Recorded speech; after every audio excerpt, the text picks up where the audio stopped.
Hey, what's happening? This your boy Rikishi, your WWE Hall of Famer. Check this out. I want you to keep it locked on Smart Tank Revolution. Don't touch that dial. Why?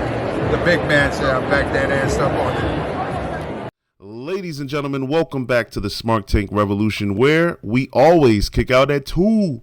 I am your host, the benevolent, intelligent, excellent, and eloquent Mr. Donnie Wonderful, and I'm actually not flying solo today.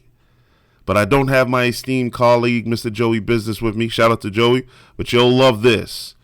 Today, we have been blessed by the presence, not a physical presence. We have ways here that we do things with technology. But I call him the Oracle of Wrestling. My brother, Mr. Chris. Chris, are you here with us?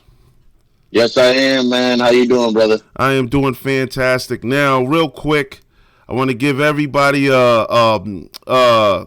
let's bring them up to speed. When I say we go back like cornrows, it's not like we didn't grow up in a sandbox together, but I mean, like we've had so I'd say it's been over about 10 years, right? It's fair to say it's been over about at least a decade. We're in the year 2025, so we've known each other for quite some time. And you've been a wrestling fan ever since then. Now, I know I'm about what? I'm taking a guess without revealing the age. Let's say I'm about like 8 years older than you, right? So like the eras that we fell in love with wrestling are kind of different. What was your favorite era of WWF, WWE, WCW, ECW? Tell us where you fell in love with wrestling.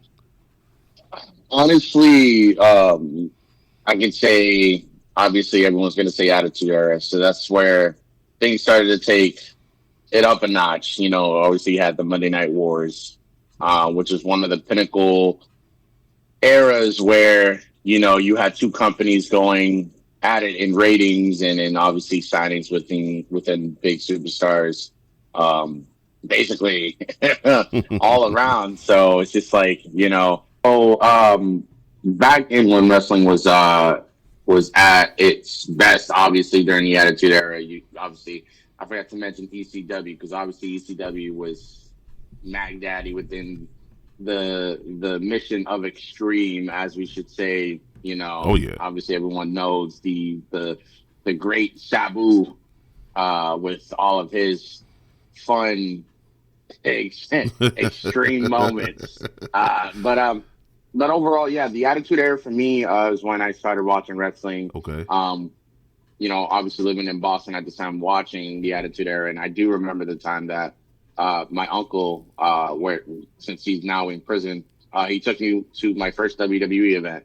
I didn't know if it was a WWE event because I didn't know what it was. He just, hey, let's go to a wrestling event, and he brought me there, and I just remember the colors of like the gold, the red, the white, the blue. Nice. You know, being in that atmosphere back when the Garden was not the Garden. It was called the Fleet Center. The Fleet Center. As most people, obviously growing up in the 90s into the 2000s, people just, you know, obviously, it's, you know, called the TD Garden now, or the Garden. Yeah. You know, no, yeah. Back then it was called the Fleet Center. Yeah, absolutely. Like, as a matter of fact, the building opened in 1995. I remember. Now, that WWF event at the time, do you remember what the card was, or do you remember who wrestled in the main event rather? I know when I was there with my uncle, I would say I know Mr. Perfect was wrestling at the time. That was one person I've known that was there. I don't know if Virgil was wrestling at the time too as well, back then. But as a kid, you know, I can't remember the card by heart, but I do know Hogan was featured on the card to appear that night. But I guess we kind of left early because, you know, it was becoming more, for me as a kid, not understanding wrestling at the time. Yeah. You know, it was becoming boring in my eyes. And then, you know, my uncle sent me home and he's like, oh, well, this is wrestling. You know what I mean? You sit here, you watch the show, and then that's it. Okay. But now coming full circle and actually doing wrestling and watching it itself and critiquing these matches that are happening on live stream, Shout out Netflix. It's just at that given time, now knowing what wrestling is and figuring out how it rolls, it's a surreal moment. Nice. We're actually gonna get into that because yes, in case you all don't know, well, you're new to the channel, so our guest is a actual training wrestler. Who will? I'll say it right now. He'll main event WrestleMania 45. Is that enough? Is that enough time, Chris? Of course it is. Of course it is. I mean, hey, look, I'm in my 30s right now. I still got plenty of time to go. I still got more energy in this body before the legs give out and everything just goes off. But yeah, I've been doing wrestling for over 4 years. Going into my fifth year. Actually, no, I lied. I started in 2018. So it's been a while, like about almost 7 years now. Oh yeah. And it's been a roller coaster of emotions of understanding this business, because that's the one thing, when you're getting trained, is to understand the motives of how to work, and understand the physical trait of what professional wrestling it really is. So, I can't wait to get myself back on the scene here up north. Usually when I started training was down south in Florida. Obviously, Mac Daddy, capital of wrestling, as well as Houston, Texas. But I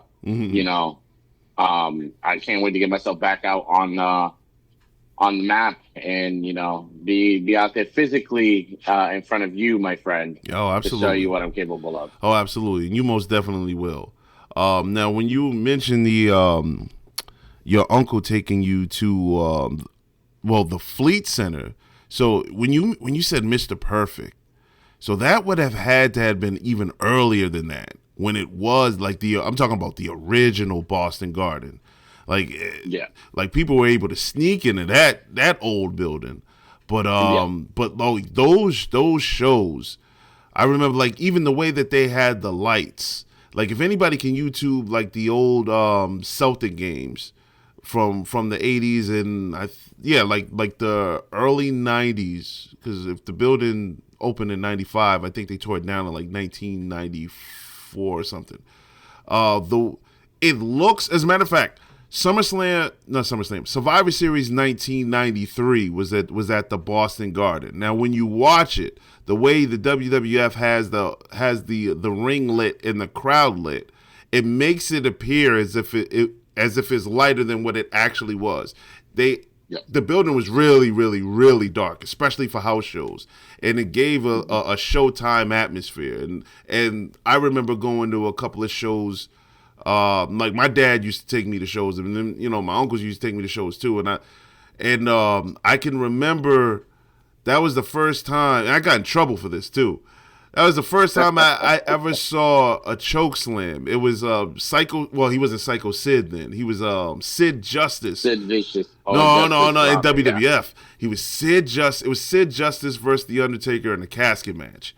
And the way the Undertaker sold that choke slam had me believing that Sid Justice was the strongest man in the world. So lo and behold, I had to be in like first grade. Come recess time, my dumb ass is actually trying to choke slam other kids, and sure enough, I definitely got in trouble for it. But I actually want to get into real quick, like your time down in Florida and where you trained at, and I remember getting the call from you years ago saying that you were going to move down there and chase this dream. Now I know you've had a couple of matches because you sent them to me. Talk about your time down in Florida, the people you met, and some of the wisdom you got while you were training down there. So the time being down in Florida, experiencing professional wrestling was something that was very precious, but also, I would say, challenging. The only reason why I'm saying it's challenging is because you got occurring wrestlers that would be there present at every single show, and they will get booked, and then they will have the little story of being booked every show. But for me, learning the ins and outs of wrestling and being there and understanding each motive for each and every wrestler, um, being there and seeing the legends like the greats. I was sharing the ring with Haku one day, and Mm, also Glacier and all these big names that mm. have been in the business for quite some time. Shout out to AJ Francis. I also was in the ring with him, Yeah. which is doing a phenomenal job with Booker T Mm-hmm. and his school out there. But in Florida, the wisdom of learning wrestling is it's precious. You got Devon Dudley, you got names that I can say, but I just don't want to gaslight it out there for them, and they hear it. But yeah, I've learned a lot. I appreciate the teachings that they've given me to understand, and it's also giving me the light to bring some wisdom to upcoming wrestlers that are somewhat doing things wrong, like doing spots wrong in the ring and not taking moves safely or perfectly. So in that way, that people are like, ooh, and give that same reaction out on live crowds. But yeah, being in Florida was a journey, and like I said, there's more to come up here. It's a new beginning. But yeah. Nice. Nice. Now, yes, you are back in Boston, so we will have plenty of these conversations on this channel, hopefully. Um, I have to ask this question, and I'm pretty sure we had this conversation in the past. If we didn't, shame on me, because as a wrestling fan, I'm going to tell you right now, how you answer this will directly impact how I judge you. Okay? Just I'm put this question out there, be honest, but answer it any way you want. No pressure. All right, Oos. All right. Bret Hart or Shawn Michaels? Oh God. You just go shoot from the hip, Oos? That's how we're gonna do it? Absolutely. How you Man. how you answer this is either going to dictate how hostile the rest of this conversation is going to be, or Can't how just harmonious this is Oh, going to be. one second. All right. You can't just automatically just say Bret Hart or Shawn Michaels. Mind you, both of them greatest of all time in my vision. Okay, in my Mm-hmm. eyes, perfectly standing. Both of them had great caliber careers. Both of them were world champions. Both of them were both intercontinental champions. You know what I mean? So putting into that notion, Yeah, that's right. If you have to defend one and you're dying on a hill, who are you defending? And it's okay if you're I'm sweating and you have a lot of anxiety right now. I'm gonna say I'm gonna have to go with the Heart Foundation. The only reason You why, damn right you do. in the Heart Dungeon, You- the only reason why is because I met partially that family. I have not met Bret, but I would say Bret Hart. The only reason why I would say Bret is because his caliber being in the ring and wanted to be the very best in this business, in which he is very best in this business. He has proven in the ring against Stone Cold Steve Austin, against I See? should say against Shawn Michaels after that supposed Montreal screw job. It showed that Right. Bret had that fire every single time See? that he would came That's what I'm out talking about. and become the best version of That's what I'm himself, talking even about. more. See? That's why I So call you the Oracle, Chris. This is what I'm talking about.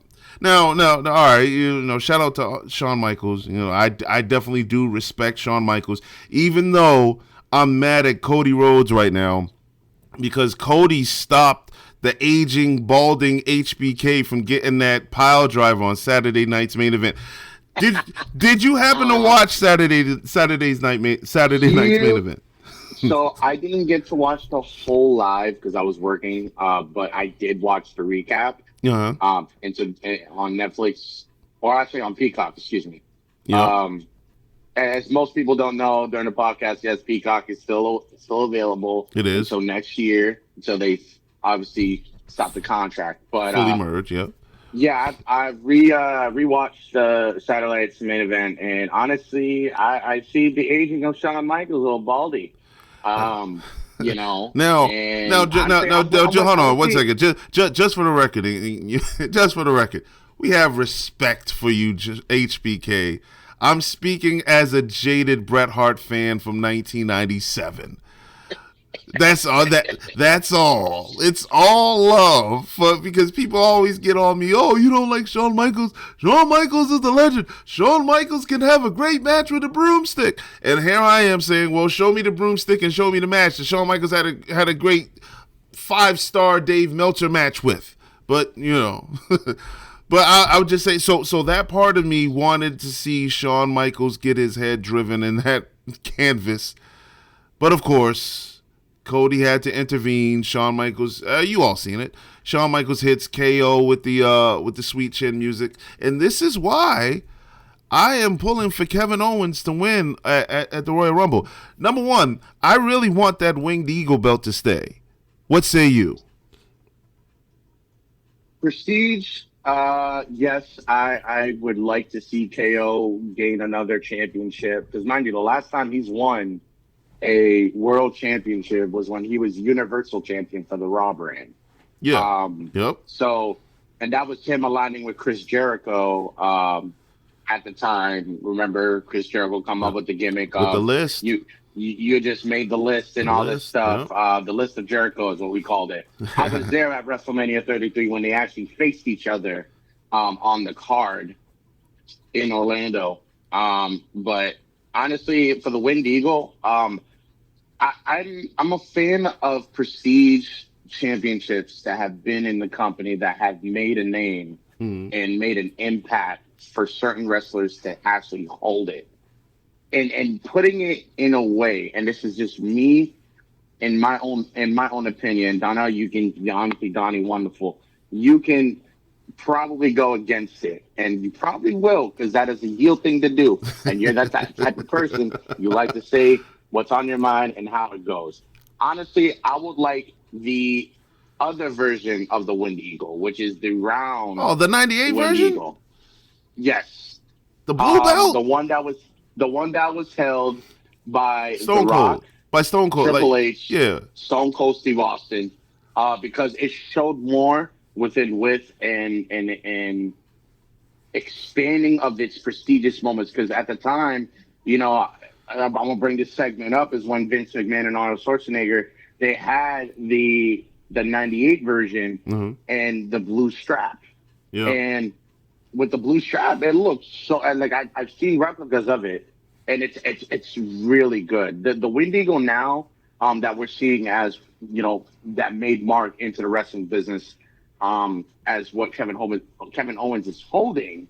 Honestly, I feel like they're over showcasing it. Like we saw at that time when Cody came out with the belt to defend it at the first Saturday Night Main Event, after Triple H says one night only.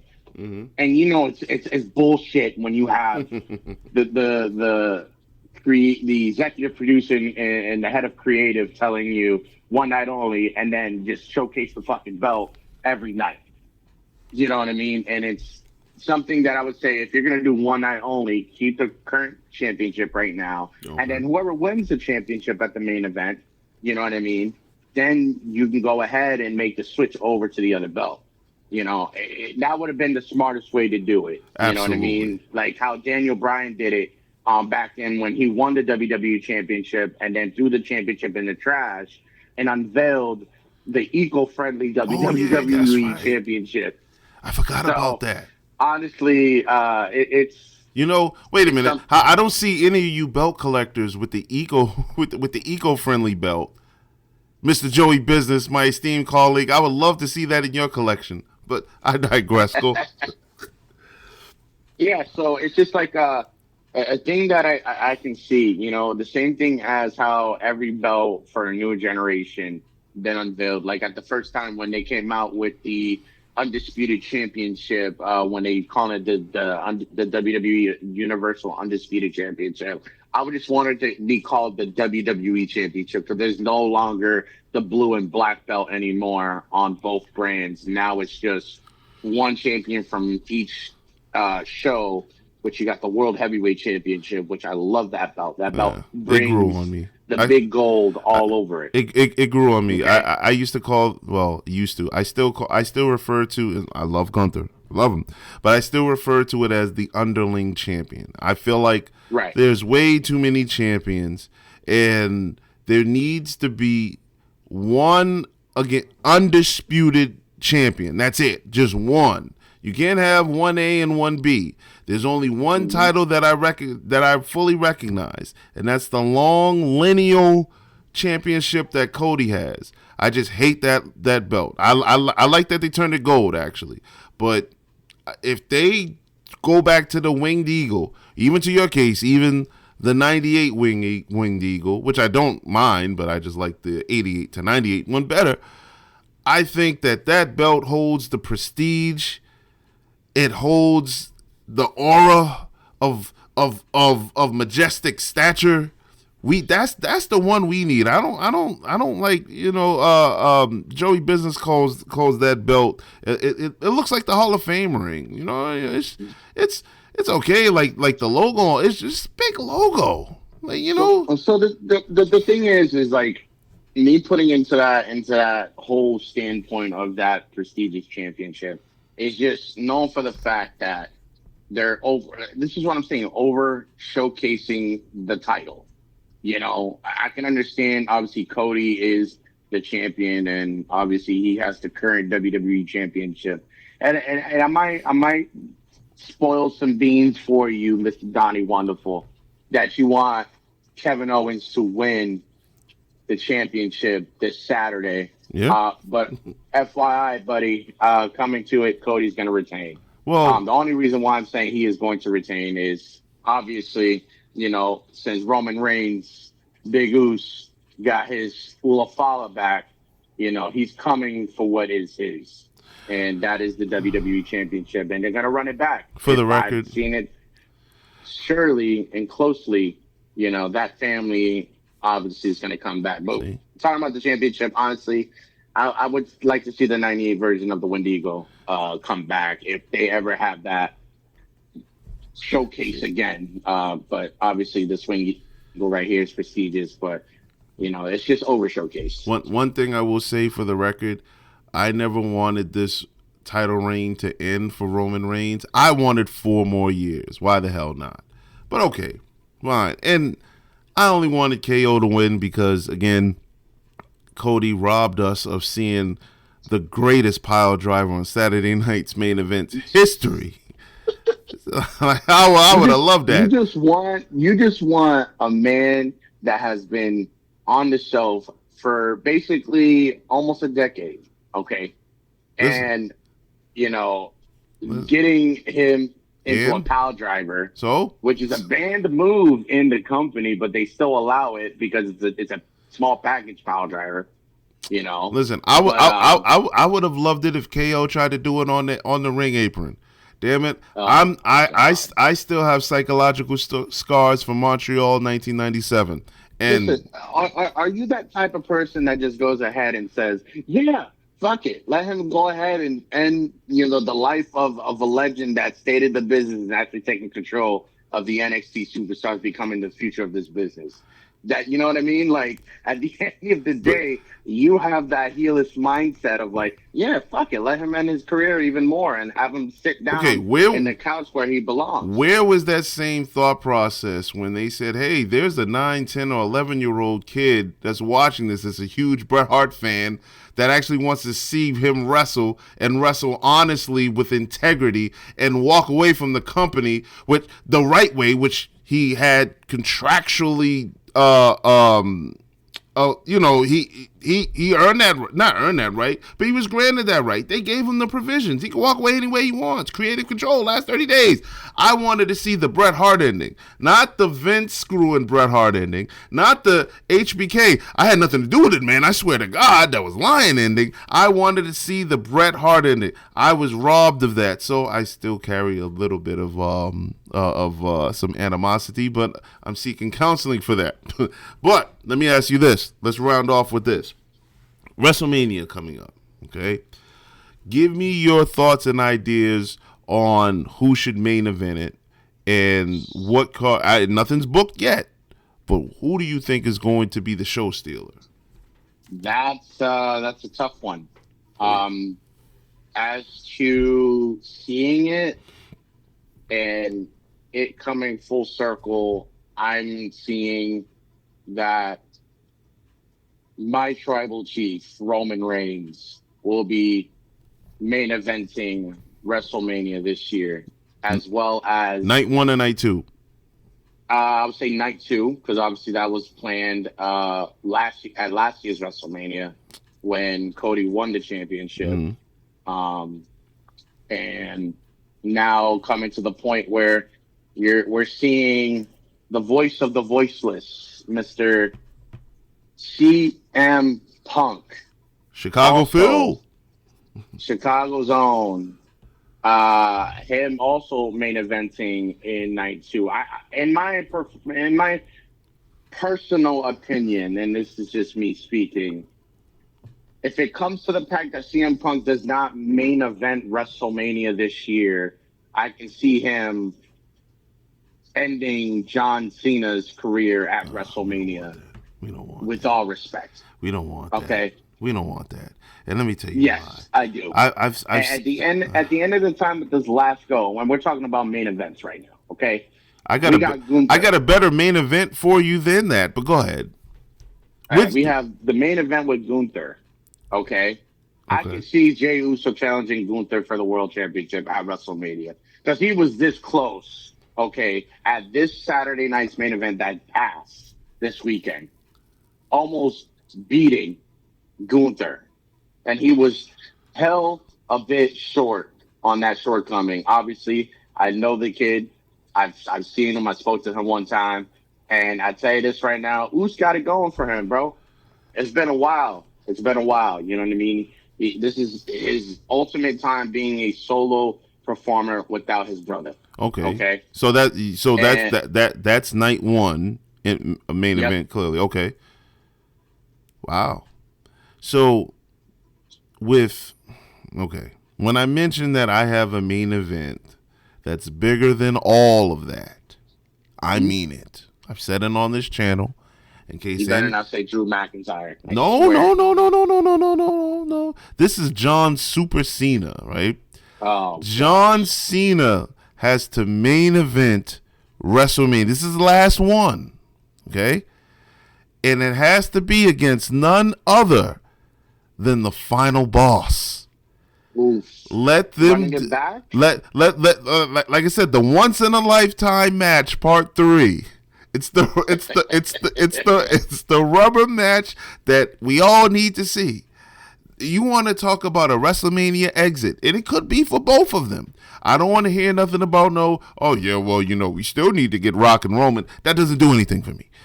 What needs to happen is The Rock in his final boss form against John Cena. Can you imagine those promos? Come on, I need a full promo war. Those two don't even have to clash heads until that night.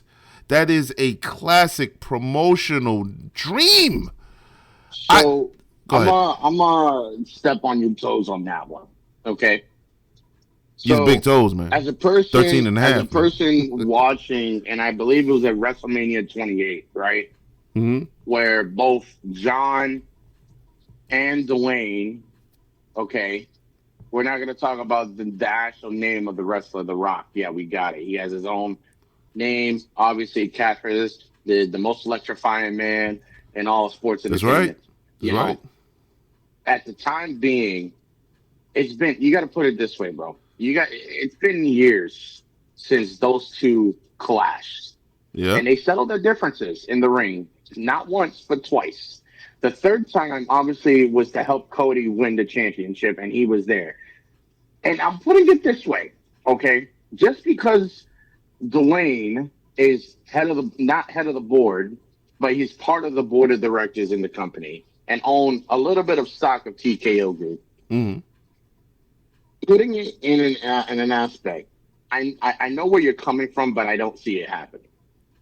Okay?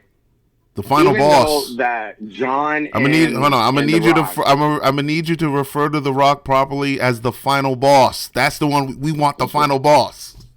Okay, the one that overpowers every decision that has been made, He is the and final actually boss. is overtaking the role of Mr. Paul Levesque, aka Triple H. Okay, you call the him the person final boss that for a has reason. been giving us the greatest storyline of all time, the Bloodline story. Okay, we're not gonna go around in circles with that one. Okay, before he was called the final boss, he was just named Dwayne. Okay, in the movie scene, we're just gonna name it like that. That's true. All right. But we all love the final boss. So I know we all love the final boss. You love the final Because the boss. only reason why y'all love the final boss is when he came out and gave us the Hollywood entrance. Okay? That is very true as well. That was the only magical moment in all of sports, in wrestling in general, giving us a nostalgic moment and kept that nostalgic moment. And you know, now going in full circle, even though the final boss is here and he's doing his thing and, promoting each and every essence of the product, which is WWE in general. Listen, Chris, you have not given me a main event bigger than the final boss and John Cena for night 2 WrestleMania. You are stalling. I think I got you. Checkmate. It's okay. It's okay to say you can have me checkmate, but I already told you the only person that's going to main event WrestleMania within the two is either Roman Reigns, CM Punk, okay? And obviously Cody Rhodes, he's a champion if he stays champion. Obviously, knowing you want Kevin Owens to win. I'm just saying. Okay? I'm just saying. Start, there's two nights for this. Yes. Triple H. And there's a lot.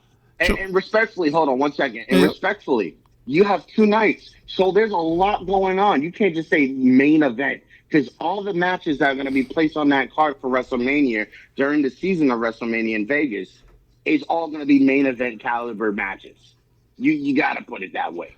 But there's only one match that would transcend a main event caliber. That would transcend. John Cena and The Rock, I would say no. Oh, you're right on.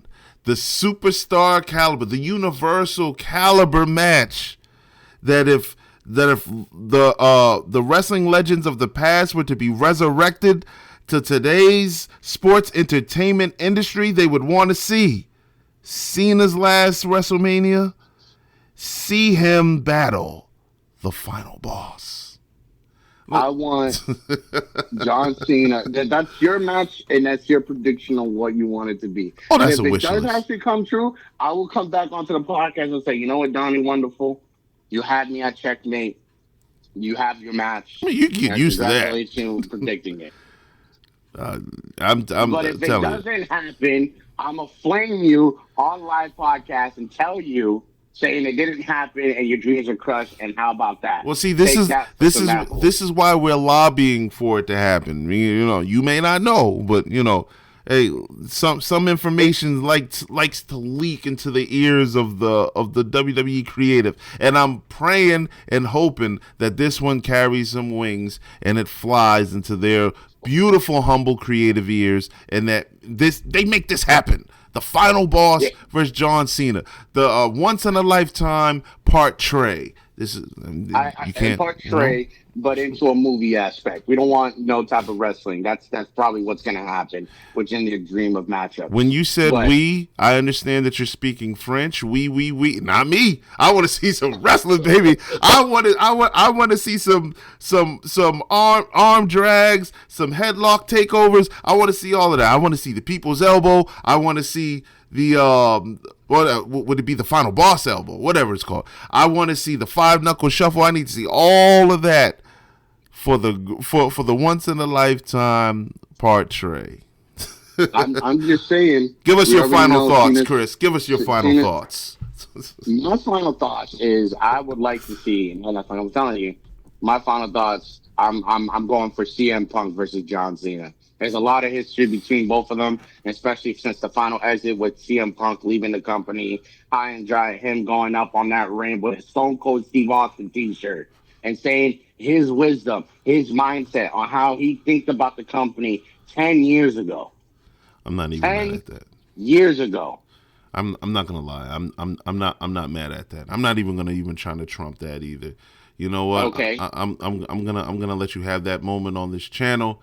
And I encourage everybody. First of all, I know it's late in the game for me to say this, but please like the video and accept our invitation to subscribe to the channel if you haven't already subscribed. I want to thank all of our loyal supporters and our new supporters that check out our content.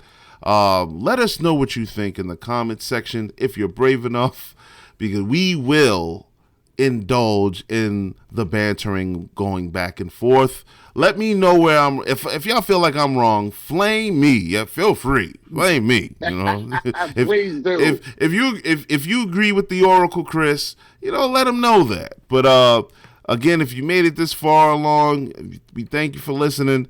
Like I said, Chris is a great friend of mine, training wrestler. We're gonna have him on a lot more. We're just gonna shoot the breeze and talk about wrestling and anything else that comes to our mind. So on behalf of the Smart Tank Revolution, we thank you all for listening, and until the next video.